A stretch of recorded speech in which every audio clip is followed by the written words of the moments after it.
බලන්න බූස්ලීගේ ඒ හැකියාව. ඔහු වගේ තාම අද වෙනකං කිසිම පුද්ගලයෙකුට බෑ ඔහුගේ හැකියාවන් බිඳ දමන්න. තනියතෙන් කොහොම තම්බල්ලක උස්සන විදිය කිලෝ 100ක් එක ෂොට් එකක් යායකට වටේ දෙකට මෙන්න කැඩෙනවා. තනියතෙන් ෂොට් ගන්නවා කොහොමද?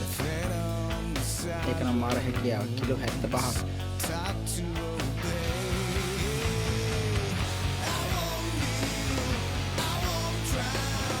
ඔහුගේ ෆිල්ම් අද වෙනකන් කවුද බලන්නේ? සුපිරියා. ඒ ෆිල්ම් කොච්චර බැලුවත් ඇති හිතෙන්නේ. ඒ තරම් ඔහුගේ තියෙන ෆයිට් එක බලනකොට මාර ආසාවක් තියෙන්නේ. ඔයාලටත් එහෙමද? සුපිරි. කිලෝ 500ක් අනියතෙන් උස්සනවා පේනවද?